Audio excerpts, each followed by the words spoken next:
home screen? Is that? Safari.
I thought we'd talk a bit about faith today.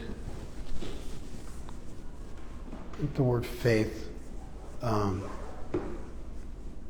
doesn't get rigorously defined as much as it should. It ends up just floating out there as something that you aspire for, that maybe you have or you don't have. It's like it's on, right?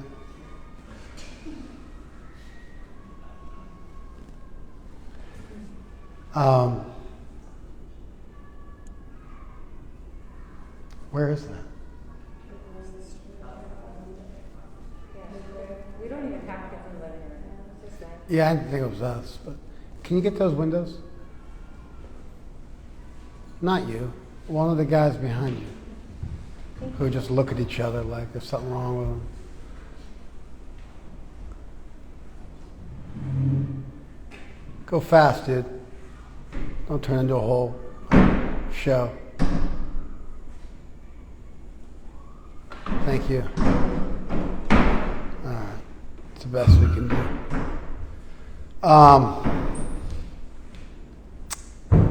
Yeah, I think that faith we don't spend enough time really talking about it in some kind of a concrete way.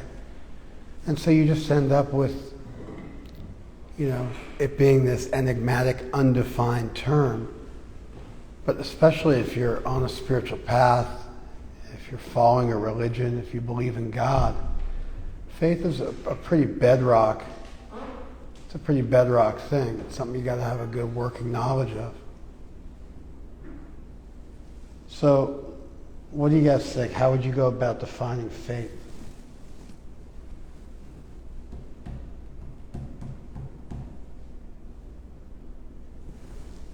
Non-rhetorical question.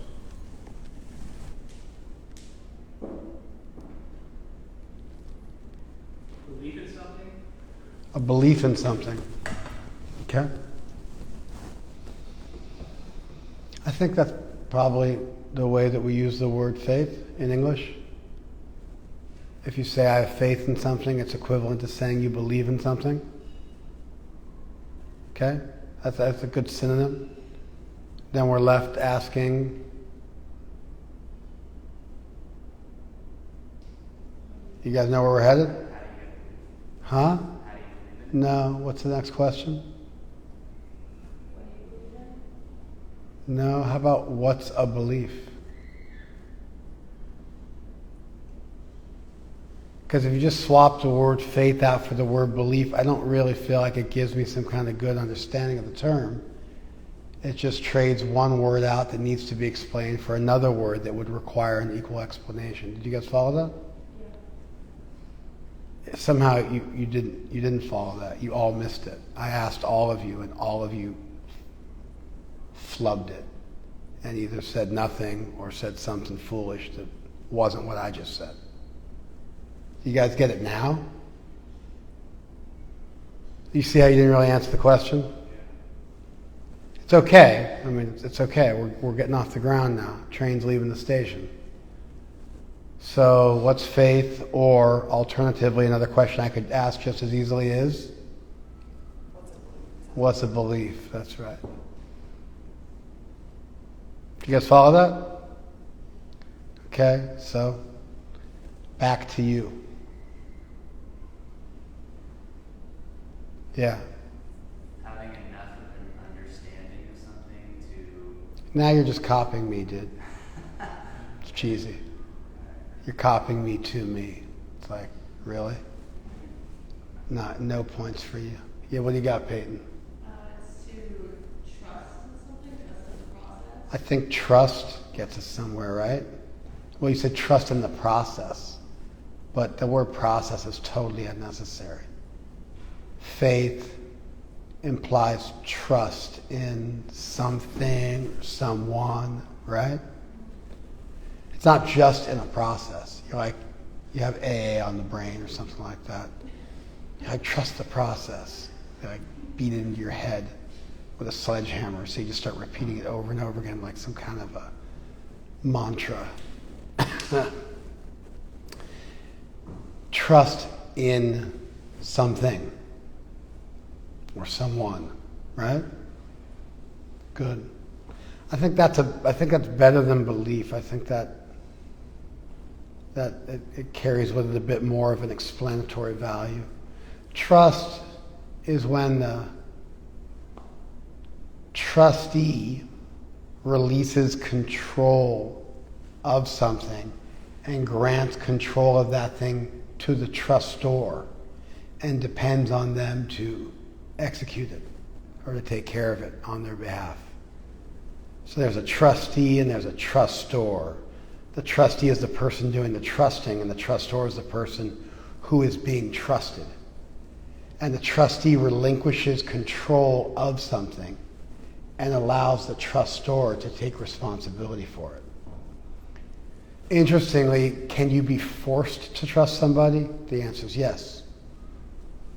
And so the definition I gave is compatible with both voluntary and involuntary trust. There's nothing wrong with the English statement, I was forced to trust the person. I had no choice.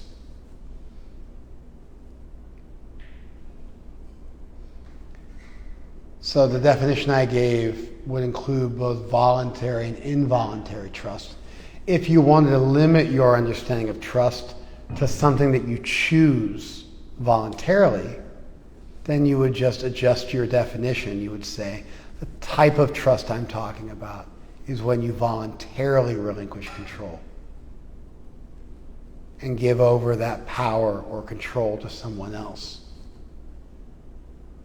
With confidence, there's another word for faith, with confidence that the trustor will take care of it.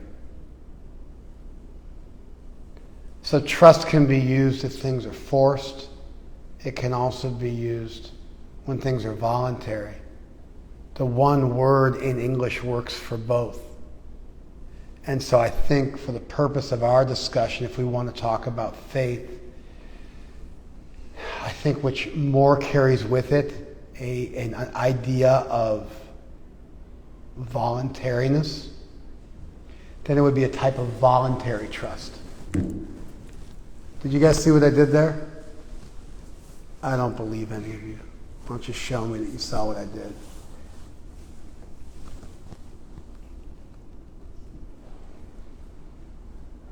We're actually working towards a rigorous definition, so you guys got to keep up. What'd I just do?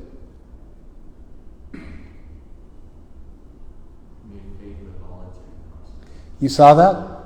I navigated around the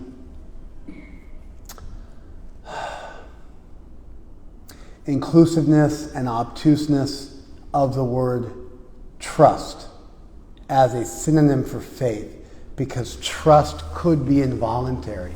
And so I carefully navigated around the involuntary trust so that we could talk about trust and voluntary trust in a way which allowed us to use it to define faith and not make our definition so broad that it didn't define the thing we wanted to define.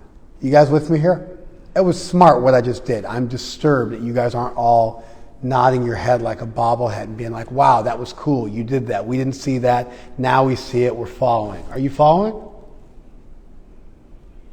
Convince me. Somebody repeat what I just said in your own words so I'll know you guys got it. Yeah. Yeah, good. You got it? That's good. All right. It's good enough anyway. That's good enough. What else is faith? Faith is belief, but then you have to ask, what is belief? Okay, faith is trust. It's a little bit more explanatory, but trust could be voluntary or involuntary. I defined trust for you so you really know what it was. I added a word to the definition of trust so you guys would get a sense of what trust means. I added a word, the C word, confidence, to describe the kind of voluntary trust involved in using trust as a definition of faith. Good. What else? Defining faith. It's a relationship you enter into and depend on with the other party. All right, so faith, can I say I have faith that this machine is going to work? Yes, you can. So in that sense, it wouldn't be a voluntary relationship with another person. Did you guys follow that? So in that sense, the word faith does imply trust, does imply voluntary trust, does imply confidence in the thing.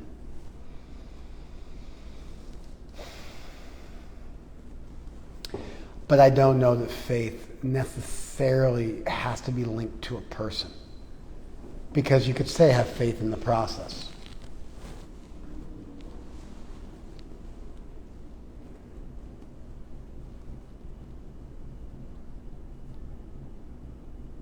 And there are certainly religions or spiritual traditions that are impersonal. And they may have a place for faith in their tradition as well.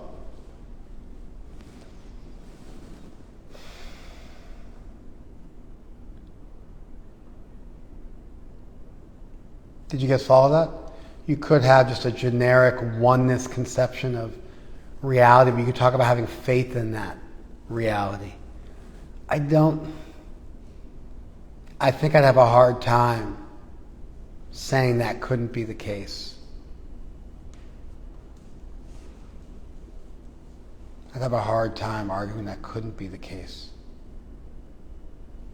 But we could certainly, you could say the type of faith I'm talking about is relational, and it's not just faith in a thing or in a process, but it's rather a faith in a purpose.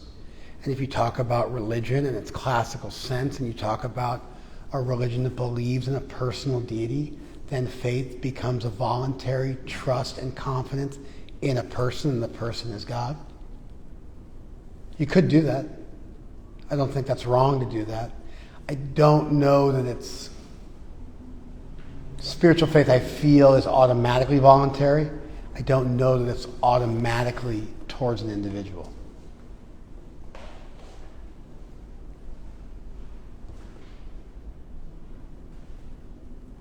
Did you guys follow that? Gratitude, I think, is ultimately towards an individual. So if you want to start to link concepts like gratitude or love to your faith, then I think you do get into a realm where it's got to be towards a person. We've been pretty generic in our definition thus far. We talked about faith as trust, as confidence, as belief, as voluntary. There involves a relinquishing of responsibility over to something or someone.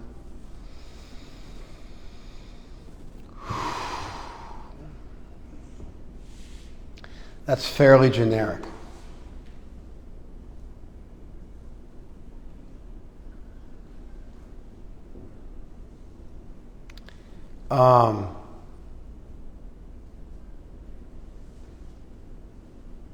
If you wanted to say that faith is loving, or that faith involves gratitude, I would even go, gratitude is there, but I don't see any reason why you have to apply gratitude to faith necessarily. But if faith is linked to love, which I think is a lot easier to get to, then love is always towards a person. We use the word love. I mean, you can say you love, I don't know, you can say you love boba. And if you do love boba,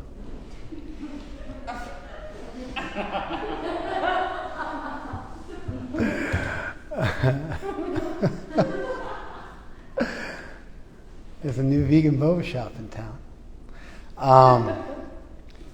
But I think that the way you talk about loving a book, or definitely boba, or a color of nail polish, is different than the type of love you mean when you talk about somebody. And so faith and love, I think, are partners. It's pretty easy to get there philosophically. If you get to love, then you're talking about a person. At least the type of love that I'm talking about.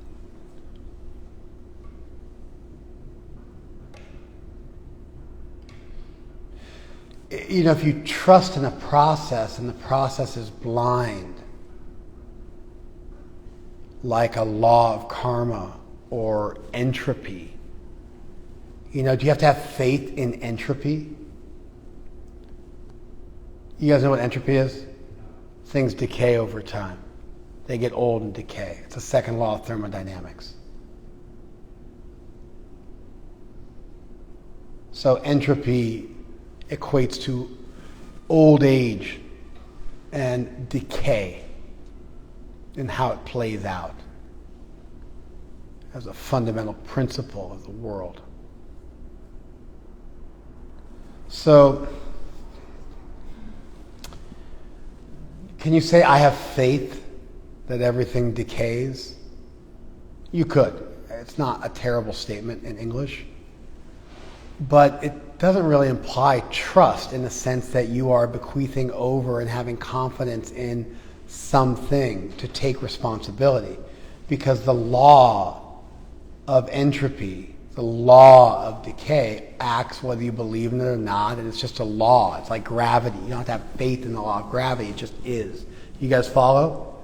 There's no leap. There's no trust. It just is a principle that you can depend on. You follow?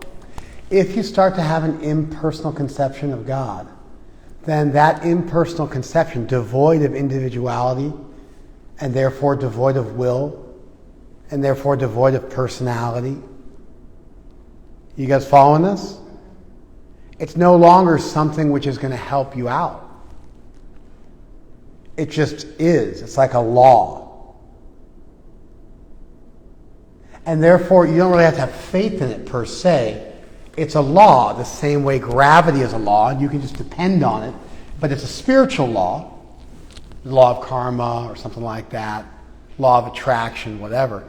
But you don't need to have faith in it because it's a law. It's an automatic law. There's no choice. There's no sense in which you're being blessed by that law. There's no sense in which you are willfully giving over your control to that higher power that will then, in a loving and kind and compassionate way, take care of you, because lovingness, kindness, compassion are features of a person.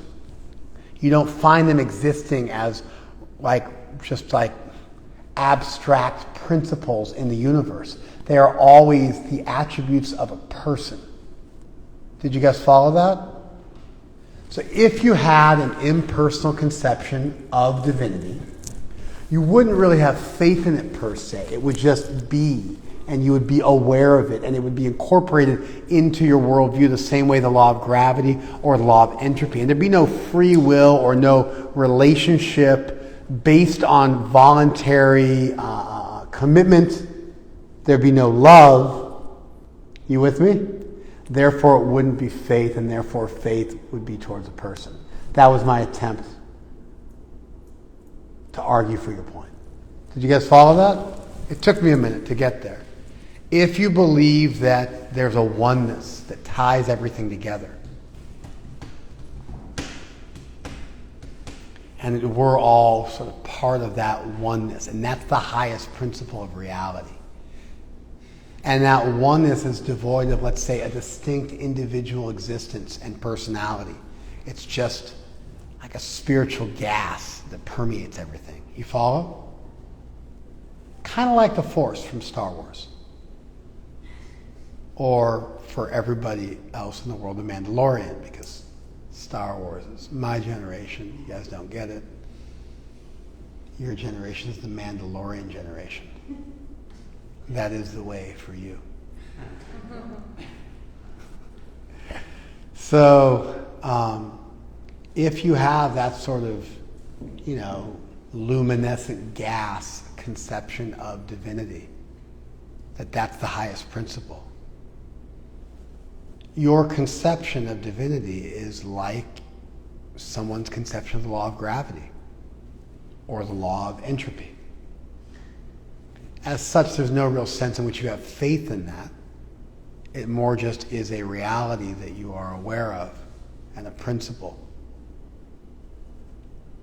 that you don't need to relinquish control to because they'll control it. You follow?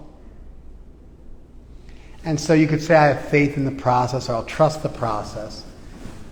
But if you want to argue and take it away from the word process, and you want to say, no, faith is always in a person,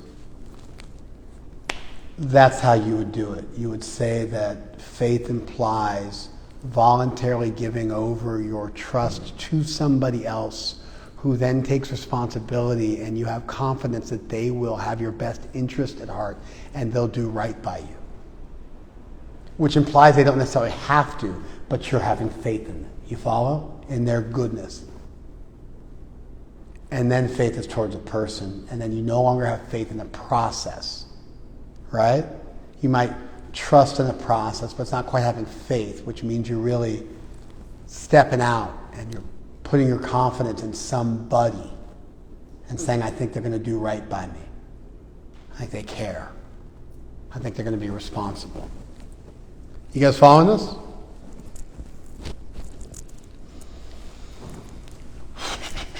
Now you might pay somebody, like bodyguards in Africa, for whatever reason. I've read books on bodyguarding before. And so bodyguards in the US and in Europe, they are based on professionalism. You pay somebody enough money and they take a bullet for you because that's their job. You follow? Bodyguarding, like in Africa, for instance, is based on your family relationships. You don't necessarily have professional bodyguards. You have your uncles and brothers and cousins who are your bodyguards because they'll take a bullet for you because you can't pay somebody to actually care about you that much. But people who love you, even if they're not as professional, they get professional and then they have your back and they have the love factor and they won't betray you for money, and so you trust them.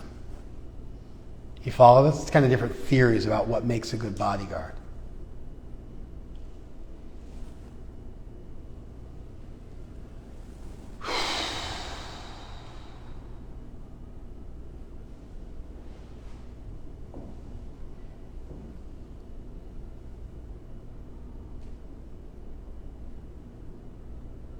So you can say you have faith in somebody, and it can be because you paid them money and you have faith that they'll do what you paid them to do, because they seem to have dignity and integrity and honor and professionalism.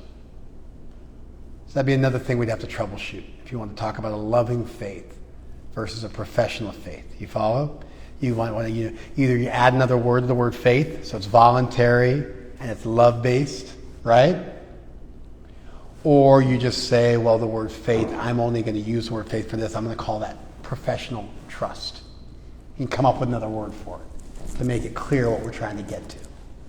So although the word faith in English might be somewhat obtuse and inclusive, there's no reason why we can't start to nail it down and specify what we're talking about when we talk about spiritual faith. You guys following this? You following this, Ashish? Are you? I don't believe you.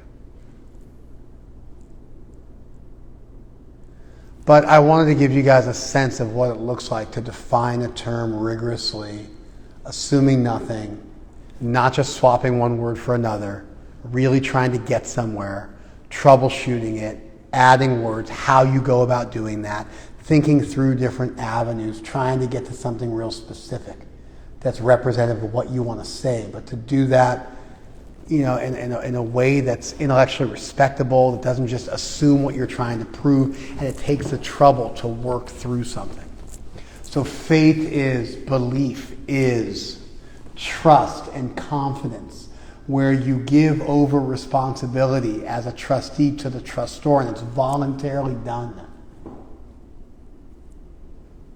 And it's based on love and a personal idea that the person has your best interest at heart, and it's intimately linked to personalism. And the type of faith or trust you might have in a process or a law or something like that, I want to refer to that as a different thing, because there's a sense in which the faith I'm talking about is relational, and it's personal, and it's a relationship between the soul and divinity.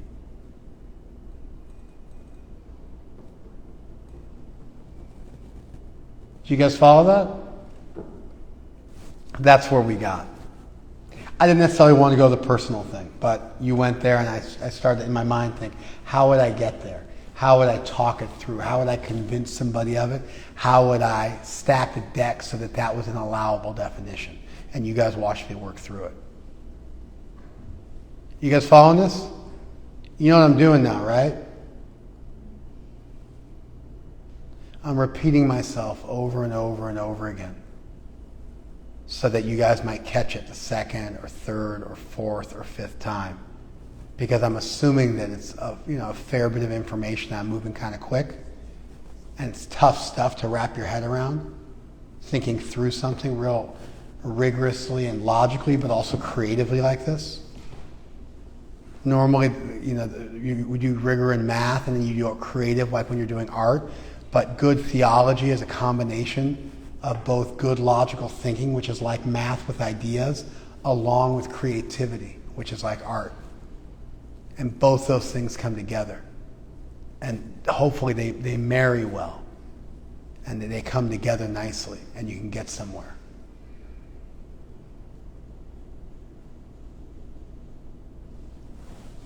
Here's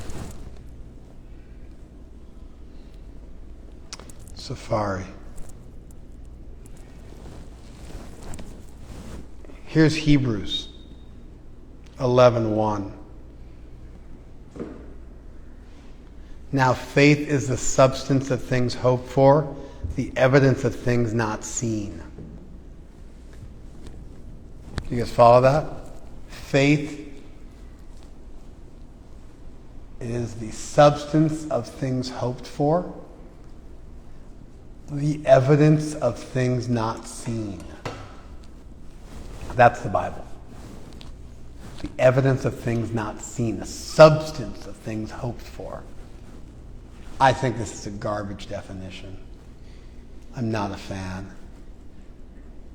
I do think that the people who put together the King James Bible and translated the Bible into English in a rigorous way, I do think they were trying to give generations of followers over hundreds of years a concrete definition of faith that people be able to hang their hat on and use in sermons.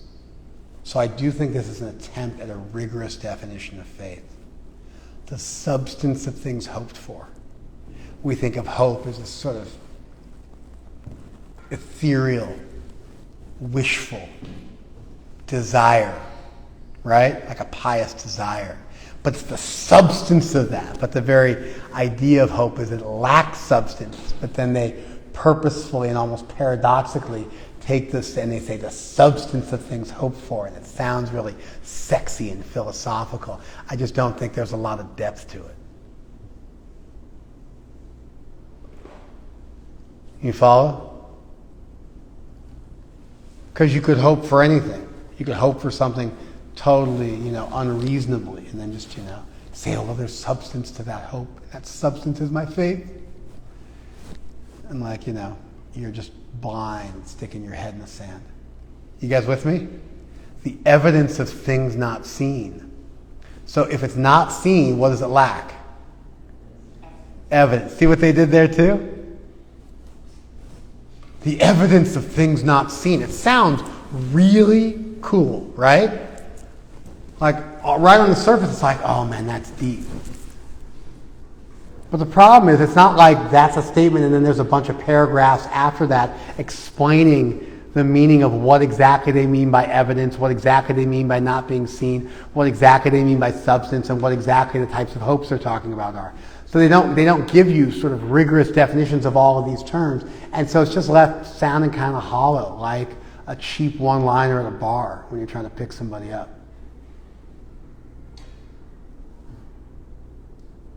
It sounds great until you actually dig into it a little bit and you find there's just nothing beneath the surface there. That's it. That's like all you got. It's like your one-liner, you know?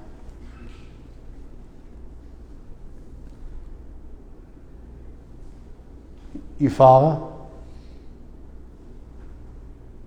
It's like somebody's got like a spinning back fist. They don't know how to fight at all, but somehow they practice a spinning back fist. And so anytime they get into a fight, they like spin around and like swing their fist around. If the other person has any skills, they just back out of the way, and then like that's it. It's a one-hit wonder. The guy's defenseless. He's turned his back to you. You know what I mean? He has no idea what he's doing. He's got no follow-up game. There's no second or third or fourth level. Like that's it. Like he shot his shot, and that's it. Now it's over. You were either convinced by it or not. But that's it. It's kind of like it's all I got. The evidence of things not seen, the substance of things hoped for. Ooh. And some people are like, oh man, that hit me hard. Like, oh, sign me up, I want to go buy a cross. And other people are like, what does that mean? And then you're like,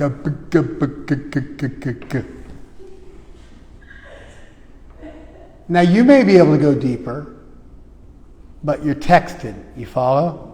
You went deep and you kind of rescued the Bible. Does that make sense?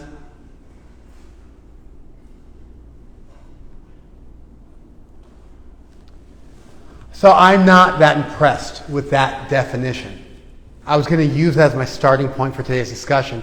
And I thought, you know what, why don't I just work through what defining faith might look like in 2021, in English, in a way that people can wrap their heads around and see what it looks like. What, good philosophizing and good abstraction and good extrapolation and good definitions look like. A huge chunk of philosophy is defining your terms and showing coherence between the terms so they fit together and create a bit of a mosaic, and they create something you can actually grab a hold of. And the concepts logically flow from one to another, and there's an elegance to it. And there's a sense in which if you start at point A, you end up at point Z. And like everybody who starts at A gets to Z because they start to work through it, and then like each of those steps makes sense. You guys following this? Now I'm going to give you another one-liner, just a Bengali definition of faith from 4 centuries ago in one of our texts, 410 years old. Shraddha Shabde Bishwas Sudridha Nischoy Krishna Bhakti Hoila Sarvakama Krita Hoy. Shraddha Shabda. The word Shraddha, the word faith, which literally means where you place your heart. There's a whole history of the term, which I don't want to get into etymologically. The word Shrad almost doesn't exist in Sanskrit. It only exists as a root for the word Shraddha, or faith, and Shrad means heart, where you place your heart. But you don't find the word Shrad being used for heart anywhere in Sanskrit literature. You only find it in niruktis or etymological dictionaries that explain word derivation. And in one such text, thousands of years ago, there's a verse that says the word Shrad is used to mean heart. But it's only to explain the meaning of this word. You follow? So you won't find the word Shrad being used in Sanskrit texts anywhere else other than when they're trying to explain the word Shraddha and they're trying to tell you what the root of the word is. Is that interesting? It is. If you guys didn't get it, then re-listen to the class next year and you'll be like, wow, that's cool, because it's a cool point. So Shraddha, the word Shraddha, which is explained for the thousands of years now as being where you place your heart, which means that the word trust is actually a really good synonym in English. You follow? I mean, that's a great definition, where you place your heart. Right? Where you put your heart, what you invest in, what you commit to, where your heart is. So, Shraddha, Shabde, the word Shraddha, Bishwas is another word for faith in Sanskrit. Bishwas. Same in Hindi. Bishwas, Sudridha. Sudridha means very firm. Nischoy, very firm, very convicted, very determined. The certain strong Vishwas, which is again the word faith. It's just another word. So it's literally the word faith is faith. You follow? So that's bad. You don't want to do that. But it's not quite that bad because there's two different words for faith. So it's like the word faith. Here's the word faith is the concrete and strong belief. You see that? That doesn't sound quite so bad anymore, does it? Although just faith as belief is a little bit problematic. If you say faith is the concrete and certain and strong belief, that, now it's not so bad, because now faith is a very specific belief. And what is the belief? Krishna bhakti hoila sarva karma krita hoy. That where there will be Krishna bhakti. Thanks. This one. Where there will be Krishna bhakti, there is the fulfillment of all one's duties. Faith is the strong and certain belief that doing Krishna bhakti means you've done everything that's important.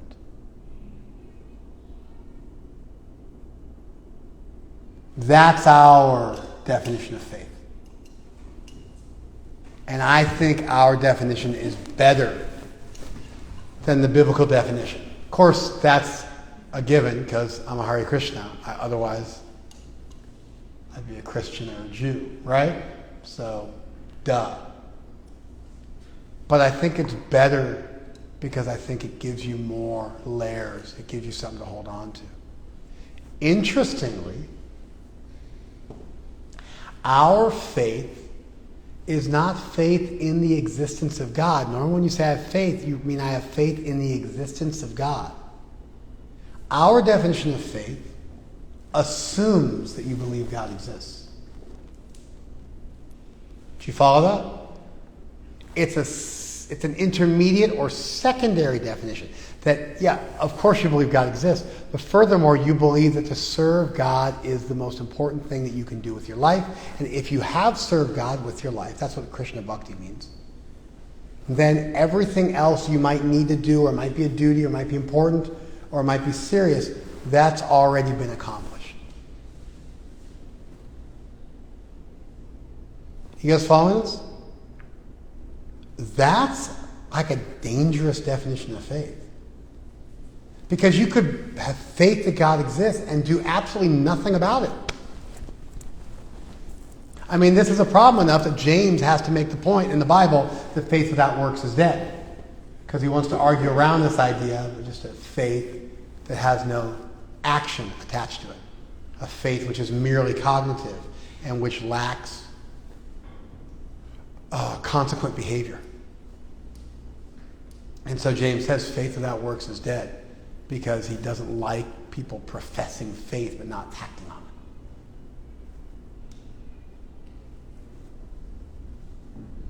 Do you guys follow this?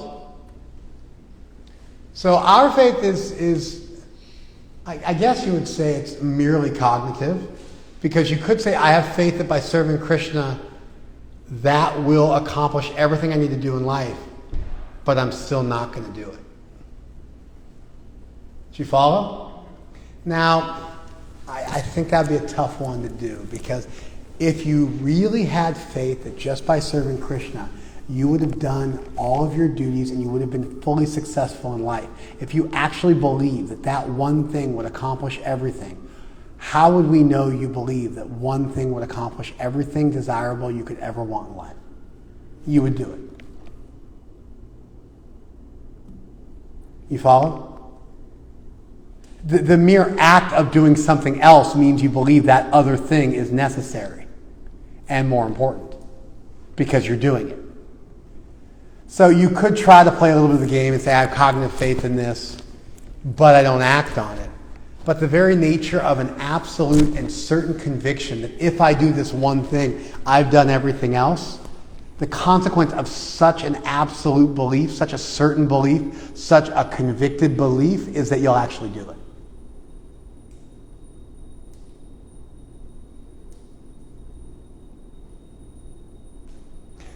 Faith isn't the belief that Krishna Bhakti is a worthwhile aspiration, because that could compete with many other worthwhile aspirations. You follow? But if you believe that it was the absolute most important thing, and if you did that one thing, you would have done everything else, the nature of such an absolute belief, such a far-reaching belief, such a comprehensive belief, is that you have no choice but to follow it. So I think we could say that our definition was both cognitive and behavioral, and that's my argument for how to do that. I think somebody could argue it was merely cognitive, but I think upon a little scrutiny, that argument would fail, and I just did the argument for you so you would see why I think that. So you've got this cognitive and behavioral aspect. It assumes God exists, which is totally different than most of our ideas of what faith in spirituality or faith in God or faith in divinity is like. It just circumvents that. Like you're not even in the ballpark if you don't believe God exists. Like you're not even in the right state. You follow? We're not even going to that's not enough. We're not going to grace you with calling that faith. If you have faith in our tradition, it means you believe that God exists, obviously. And furthermore, you believe that to serve Krishna, do Krishna Bhakti, is the most important thing in the world. Sarva karma krita. All work has been done. Sarva karma krita. All work has been done. Krishna Bhakti hoila. Where Krishna Bhakti is done, all one's work has been accomplished.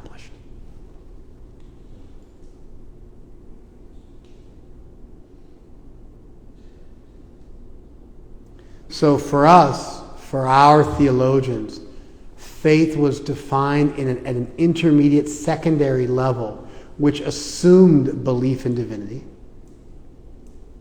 And furthermore, assumed belief in an all-good, all-powerful divinity, such that merely by devoting yourself to that all-good, all-powerful divinity, every good thing that needs to happen happens, every duty is fulfilled, everything worth doing has been done. The all-powerfulness is how you can say just by serving Krishna, everything's been accomplished because Krishna will take care of the rest. There's the omnipotence. And if Krishna wants to take care of the rest, there's the goodness. So you have encoded within the definition of faith, you have also a belief not only in the existence of God, but a belief in the existence of an all-good, all-powerful God who will do his part, who you can count on. Do you follow this? It's relational towards a person, but it's also towards the process. So how do you get around that towards the process? The process is devoting yourself to a person, and therefore it's non-different than your faith in the person. When we talk about a process, it's not a separate thing. It's seductive. You say, oh, there's a person, there's a process. And so you think the process is different than the person. But if the process is connecting in a loving way with a person, now the process and the person become inexorably linked. Did you guys follow that?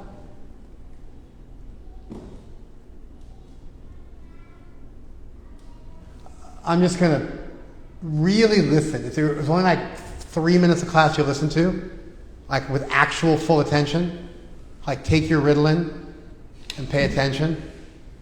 They thought Simone Biles didn't take her Adderall, but she didn't take Adderall. She took Ritalin, and Ritalin is approved by the Japanese Olympic Board.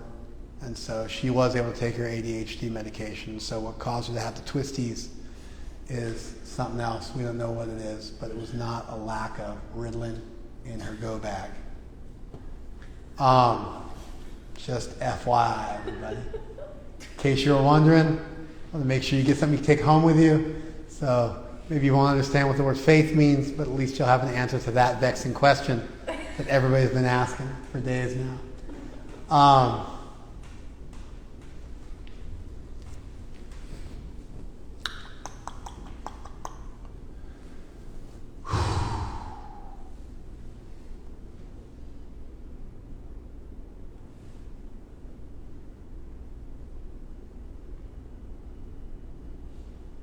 Sometimes you want to say that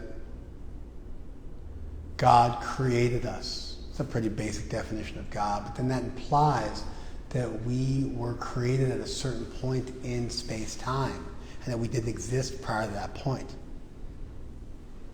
But then we also have the idea that the soul is eternal. So if we're eternal, then it would appear we couldn't be created by God. You follow this? But you can say that because we're talking about eternal things, when we talk about creation, we could mean creation in a sense of ontological dependence. The same way thought is dependent on a mind. It's not possible to have a thought without a mind. The same way a ray of sunshine is dependent on the sun. Now you have to take that idea of something being ontologically, fundamentally dependent on something else, but the thing that's dependent on is eternal, and therefore the thing that's created is also eternal and created beyond time, and therefore has always existed. And so if you had an eternal mind, could you have an eternal thought? The answer is yes. Would the eternal thought have always existed? Yeah, because it was eternal. Would it still be dependent on the eternal mind? Yes, it would be. Would an eternal ray of sunshine be dependent on the eternal sun? Yes, it would be. How long has that eternal ray of sunshine been there? Forever, because it's eternal. Was it ever created? Well, not in the sense of created in space-time, but yes, created in the sense of it was ontologically dependent on something else. Did you guys follow that? You got to do stuff like this. At a certain level of philosophy, you have to start to grapple with and wrestle with topics that are a little, they stretch your brain out. Cognizing them is work. Just fathoming them. It might not go beyond what logic can do, but it starts to stretch your mind out. Do you guys follow that? Does God love that which is good? Or is it good because God loves it? That's the Euthyphro dilemma. Going back to Socrates. Does God love it, that which is good? If God loves things which are good, then their goodness exists independent of God, and God's no longer the creator of everything because they're good independent of God. Did you follow that? And now there's something above God, namely goodness. Now if something becomes good because God loves it, then goodness is dependent on God liking something, but now goodness is arbitrary. God could have chosen to like rape and murder as much as he chose to like kindness and compassion. And now ideas of goodness, which is a fundamental idea you have about like the nature of reality, no longer is fundamental. It's just God's arbitrary, wanton desire. He chose something to be good and chose something else to be bad. And God's, like the universe is fundamentally whimsical, based on just arbitrary decisions being made by an all-powerful but not all-good deity. Do you guys follow that? So which one is it? Is it good before God, and therefore God's no longer God? Or did God make it good by liking it, and therefore there's no inherent goodness? Do you guys follow that? The resolution is that God is the supreme goodness. And therefore, when you talk about goodness and you talk about God, you're talking about the same thing. God is the personification of all goodness. He is the origin of goodness. Goodness is an abstract quality that really means something is divine-like. It's close to God. That's what was meant when they said in the Bible, in the beginning was the Logos, and the Logos was Theos. In the beginning was order, and order was God. They were trying to take the idea of logic and make it synonymous with the idea of God, so that you wouldn't be left asking which one came first. Do you guys follow that? This is the kind of stuff you got to do. So if you have faith in a process, it would appear that process is separate from the person. And therefore we would have gone against the definition we set up of faith being linked to a person who's got your back, who's looking out for you. Gratitude and love. The way around that is to do the same thing I just did with the two other examples. If your process is connecting with a person, therefore the process and the person become one and the same. And when you say having faith in Krishna Bhakti, what you really mean is having faith in an all-good, all-powerful God, and all you really need to do is be devoted to that deity. And Bhakti doesn't become a separate process distinct from the deity. It becomes the natural order of things once you believe in a deity that's all good and all powerful. Then naturally you become devoted to that deity, and that is your process. And now Bhakti is synonymous with Krishna, an all good, all powerful, all loving, all knowing deity who has your back, who loves you, who's looking out for you. And so really when it says you have faith that just by serving Krishna everything will be accomplished, what that really means is just by connecting to Krishna, you've done everything worthwhile. And so the secondary definition is not so far away from the primary definition if you really think it through. The primary definition of faith is belief in an all-good, all-powerful deity, but then the natural consequence of that is then you devote your life to that deity. And that's our definition of faith. I think it's deep. I think it passes muster. I think it's not thin, and we have to thicken it up. It itself is thick, and properly understood, it's powerful. Probably a good Christian theologian could do the same thing with the biblical stuff, but I'm not giving it to them for free. So they want to go ahead and do it. They can go ahead and get into the Greek, and they can fight for it, and I'll hate on them until they do a good job, at least as good as I just did. But I'm not 100% sold on the idea, despite the fact that I did a little hating. I'm not sold on the idea that a good Christian theologian couldn't do the same kind of thing I just did. Although it does not have the elegant conclusion, which is that to know him is to love him. Right?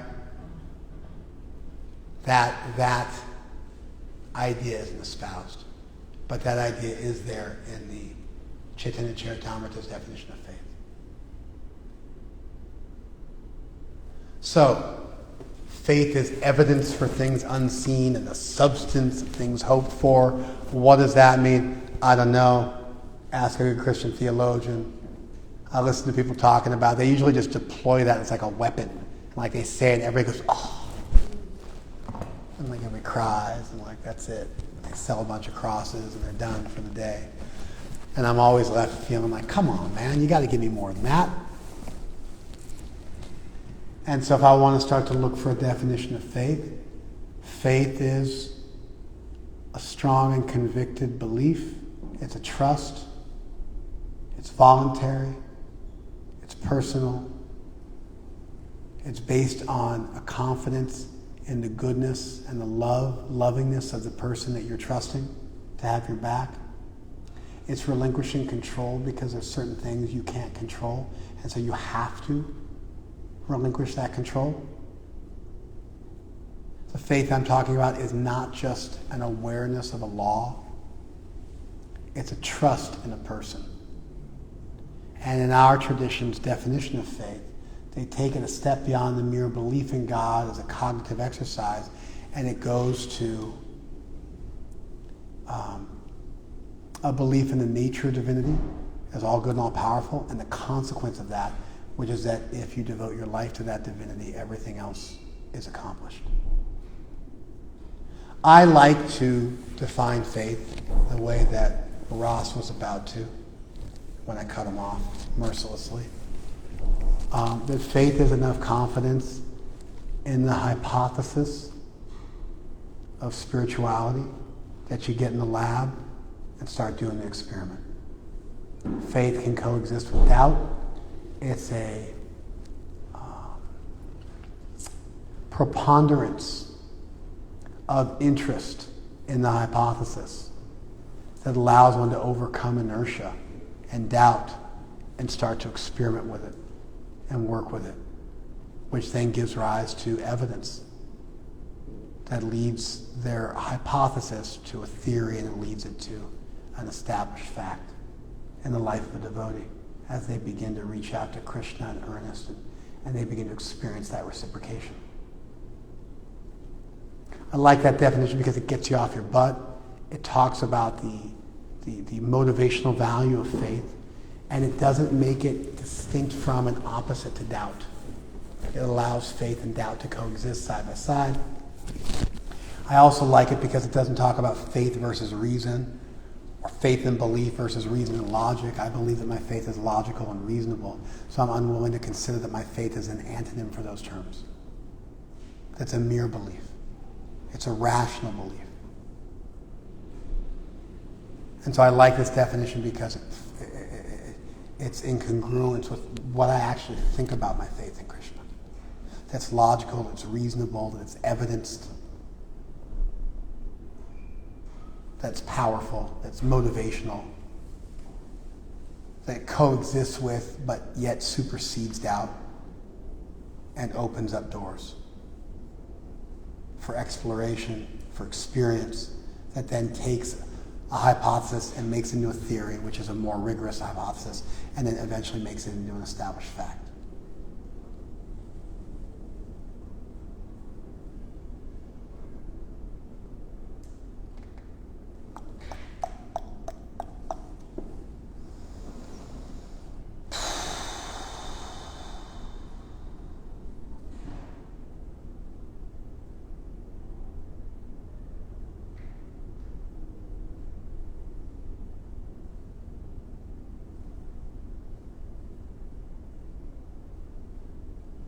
The strongest evidence I have for the existence of divinity is two.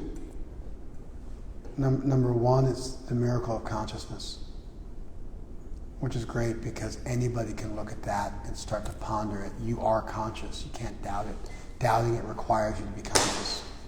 And so looking at the miracle of consciousness and doing it logically and progressively and creatively leads you to realize consciousness is irreducible and there must be a source of consciousness, and that source must also be conscious, and therefore a conscious source of all existence is God. It gets you out the gate. It gets you on the road to spirituality, to theism. The other powerful catalyst for my faith in this world, just as powerful, is the extreme kindness that the devotees have shown to me from the very beginning of my interaction with them. They are conductors of faith and grace, and that their faith is palpable and tangible and it's real, and their conviction is powerful and it's infectious, and it creates faith in the people that are around them. It's like a sun that illuminates the darkness around it. And so the sun-like devotees with their faith, who shined their light on me and illuminated a world which till that point was largely unseen and unexplored by me. That's also the genesis of my faith. They're also their miraculous and fine personal qualities, their life of devotion, their life of service is in a modeling way is incredibly inspirational to me and helps me to anchor myself to something and move forward. And so these two things, the miracle of consciousness, as a philosopher on his own on a desert island, thinking about the nature of the world in which she lives. And then more specifically, in my case, the extreme kindness and faith and grace that the devotees embody and bequeath to me. And the miracle that created my life. And their personal qualities, as well as their conviction, as well as their dedication, which became a living model and a living inspiration and a living anchor point for me.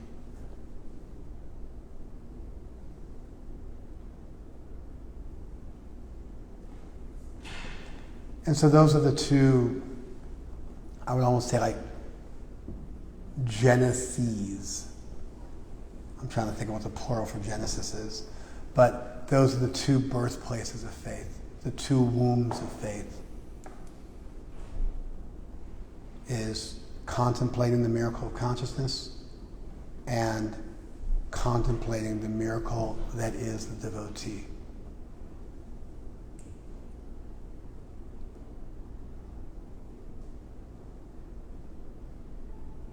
Okay. Thank you very much, IGTV, for joining in. Sorry if I was barking a bit. I got a little school teacherish. Very grateful that you came.